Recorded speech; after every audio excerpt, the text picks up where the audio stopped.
Breast cancer is one of the most common forms of cancer globally, impacting millions of people. The good news is that detecting breast cancer early increases the chances that treatment will be a success. But how do you know when to get screened, and what does the process look like? Joining us to discuss is Dr. Sharon Nouri, a breast surgical oncologist with the Health First Medical Group. This is Putting Your Health First, a podcast by Health First. I'm your host, Prakash Chandran. So, Dr. Nouri, thank you so much for joining us today. I really appreciate your time. I wanted to get started by asking, what exactly are the risk factors that increase your chances of developing breast cancer? Hello, thank you for having me. The main risk factors for a woman to develop breast cancer in her lifetime is foremost gender, being a woman, and then the second is age. Most of the risk factors are unfortunately out of a patient's control. It's a multifactorial assessment. It includes previous GYN history, previous breast biopsies, family history, obesity, alcohol consumption. But for the most part, again, it is out of a patient's control. Understood. Now, you mentioned gender and age. Out of curiosity, are you just saying that as a patient gets older, they're more susceptible, or is there a certain age where they become more susceptible? We see the rise in incidence of breast cancer in women after the age of 40. And that continues to increase for women in their 50s and 60s. And then eventually we do see a decline in patients after their 70s, although since we are living longer, we do diagnose breast cancer in women beyond the age of 70s, even into their 90s. Got it. So, I think we're talking today about screening and testing. What testing options can determine your breast cancer risk? There are algorithms or calculations available that we can use if we think that a patient may be at a higher risk of developing breast cancer than the average population. So the average population, the risk is approximately 1 out of 8 women. But if we are screening someone and we think that they may be at an increased risk of that, then we can use these online tools that takes into account their age, their GYN history, their family history, breast density, previous biopsies. And if that calculation yields a greater than 20% risk of developing breast cancer, then that patient is considered a high risk patient where we offer more frequent or advanced screening or even prophylactic surgeries. Right. So we now know that given some of the factors that you spoke about, like family history, GYN history, that if you put in those inputs, it'll tell you, like, hey, are you at high risk? And if that is the case, then you can be more proactive about help. Yes. I'm curious, like, are there certain signs and symptoms that people should be aware of that kind of lead to breast cancer or tell you that you might have an onset of it? So, physical findings commonly associated with breast cancer are a palpable mass, so a lump, changes in the skin, presence of pulling or retraction of the skin and or the nipple. However, we prefer that we diagnose on imaging. Once there is clinical or physical evidence of a mass, it's typically a larger mass than we would have preferred to diagnose. The goal of breast cancer screening is to catch it on a mammogram versus an exam. Okay. And speaking of mammograms, I mean, I've heard this question asked before. When is it too early to get a mammogram? How old does someone need to be? Can you speak to this? Yes, so the average risk woman should start screening mammogram at age 40. This would continue on an annual basis. We have not set an upper limit age to when you should stop. It really does depend on a patient's other medical problems. If a patient is considered a high risk patient, so those are typically ones with a significant family history of breast cancer. And when we're talking about family history, we really do focus on first degree relative. That would be mother or sister, or someone who has a known genetic mutation then those are the ones that we may start earlier than 40. Okay, understood. What about people without a family history and they're just kind of concerned? Can they elect to get an early mammogram? You can choose, however, that the problem with getting images done earlier is that a young woman is expected to have hormonally active breast. That may cause confusion on an image where it would lead to additional and likely unnecessary imaging and biopsies and procedures. So that's what we would like to avoid. Understood. So, what would be your recommendation if someone is like, I want to potentially elect for this early? Do they just go to their primary care? Is there kind of that algorithm calculator that they can go to online? Where should someone start if there's a concern? Yes, they would start with their primary care or GYN. But again, we typically do not encourage women to start screening mammography earlier than 40 if they're considered average risk. Now, if a woman presents with a specific problem, a new onset of a mass, again, skin, nipple changes, that's not considered someone who would benefit from screening. That is someone who would need to undergo a diagnostic exam. So that's a different category. But if a woman has no new breast problems or symptoms and just wants to start screening mammography earlier than 40, that's typically not encouraged. Okay, understood. I want to talk about the mammogram itself. I have heard before from some of my friends actually that sometimes they can be painful. Can you speak to the mammogram and what the process is like?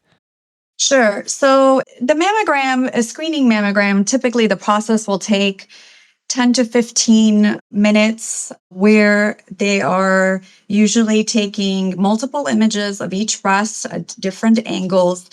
There is compression or squeezing of the breast involved between two plates. And some women have more breast tenderness in general than others. So those women may consider the exam painful. The compression itself is not for 15 minutes. So you're not under compression for that period. The compression is usually only for, maybe 20, 30 seconds each time. The process takes a bit longer. And just to make sure that the technician has obtained adequate images, sometimes there has to be repositioning of the breast to include more tissue. That's what is involved in the process. I usually say, yes, I can understand that mammogram can be painful, but they are the forefront of breast cancer screening. And it's largely due to advances we've made in imaging, why we have been so successful for breast cancer treatment. Yeah, absolutely. I know it's the gold standard to bolster that early detection, and 20 to 30 seconds of discomfort, I'm sure, is a lot better than the alternative. Right. Well, it's 20 to 30 seconds at a time while they're taking that specific angle, but maybe longer than that. Okay, thank you for the clarification. What about cost? Are mammograms expensive? Most insurances will cover screening mammography after the age of 40. So that's part of the well woman checkup. I was able to pull up self pay. That's $125, which is what we quote patients. That's again just for a screening mammogram. So if we have to get additional or diagnostic images and ultrasound, those are more costly. But if a woman after the age of 40 just wants to go in and get a screening mammogram, she doesn't have access to insurance, and that would be that's the written cost, although there's always exceptions where it may end up being cheaper. Now, after a mammogram is done, what are the most common issues or breast health issues that come up? I know there's obviously the range there, but maybe you can speak to that. If a patient undergoes a screening mammogram, especially if it's the first one, or it's been a while where we do not have prior images to compare, it may identify a mass or an area of asymmetry or distortion. So then the next step would be to bring the patient back for diagnostic images that it usually includes focused magnification views of the breast, so more mammograms, and perhaps the use of ultrasound or sonography to better define this area of question.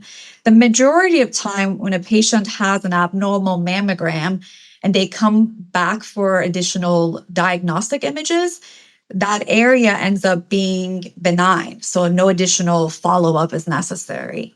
In the case that there is a follow-up and something is detected, what are the next steps? I know that you said there's kind of the diagnostic piece where they go in for more mammograms, magnifications, but if it's determined like, hey, there's something here, what happens next? If a mass or a region of breast is considered suspicious for malignancy, then the next step is typically setting that patient up for a core needle biopsy, which is typically performed by a radiologist. So the same type of doctor that will read and evaluate your imaging, your mammogram, is the one that will perform the core needle biopsy. So the core needle biopsy will use image guidance, whether that's mammogram or ultrasound, even MRI, to pinpoint that area in question and take pieces of that tissue out for diagnostic purposes. That's the standard of care. We do not typically go straight into surgery. We like to know what it is we're dealing with up front because the management, the surgical options and treatments depend on that pathology. Okay. And because you're speaking about it, I understood that there's a lot of pre-work necessary before you get into these different treatment modalities. What are the different treatment options that are out there? Like maybe you can speak to them at a high level and then we can dig into it. Sure. Breast cancer treatment in general is performed in what we call a multidisciplinary setting, where there are multiple individuals involved. So I serve as the surgical oncologist. There typically is a radiation oncologist and a medical oncologist. So we each have been given the task of doing a specific job. Sometimes what we offer and do overlap, but what we have found that when we tackle cancer from different angles, it increases our success rate of treating the cancer, but also reducing the risk of it coming back because it is twofold. You want to get rid of the cancer at the local level, in this case, the breast, but you also want to decrease the risk of metastatic potential of it coming back somewhere else. And what are the positives and negatives to keep in mind when considering some of these different options, especially breast conserving surgery versus a mastectomy? I think it's really important for the patient to understand that we do not treat every cancer in the same way. Really, we have developed these sophisticated assays and testing to try to individualize treatment. We don't want to overtreat and we don't want to undertreat. The treatment is really individualized to the patient and their cancer. The benefits of breast conservation therapy is that we are able to obviously save the breast. The cosmetics are much more desirable in most cases than what we're able to do with a mastectomy.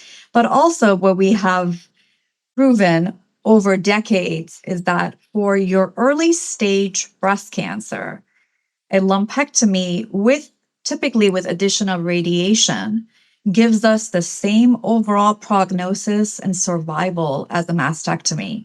So a lumpectomy with radiation is not an inferior treatment. It's just as good as a mastectomy. Yeah, that's interesting. We have a close family friend who at 74 got the mammogram and had been doing it yearly, got diagnosed and was offered kind of this lumpectomy radiation and was like, well, why is a mastectomy not something that they would offer me? But I think to your point, it's highly individualized and that combination it seems to be just as effective. So I think what people need to understand is that, like you said, there's multidisciplinary, there's a unique approach depending on the type of cancer, and you're going to work to really evaluate what's best for the patient. Right. Now, the last thing I wanted to speak about is just kind of the emotional and just mental state when you are given a cancer diagnosis? There's obviously a lot of anxiety and overwhelm. Are there mental health resources or professionals that you can recommend if someone needs help processing? Unfortunately, we don't have a specific person as part of our Health First Cancer Institute. That is something that we have discussed over the years to be able to offer that very important piece of the journey. In general, I do give patients names and resources for support groups because sometimes they're aware of resources that I may not know from a clinical standpoint.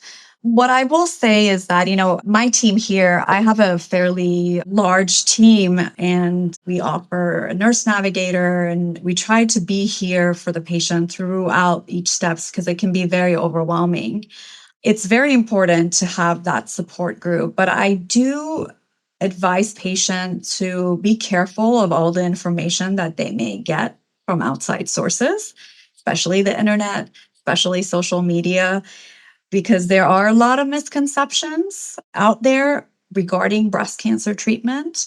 So you just have to be careful of where you go for those resources and that information as well. Yeah, absolutely. That's good advice. Last thing I always like to end on is, given all of your years of experience working with patients with breast cancer, what is one thing that you know to be true that you wish more patients knew? Getting that mammogram done.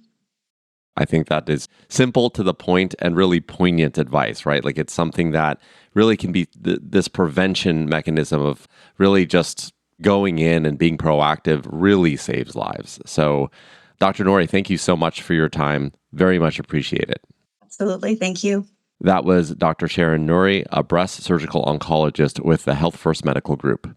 To schedule an appointment for a mammogram, you can visit hf.org/schedule, or you can call 321-434-6100.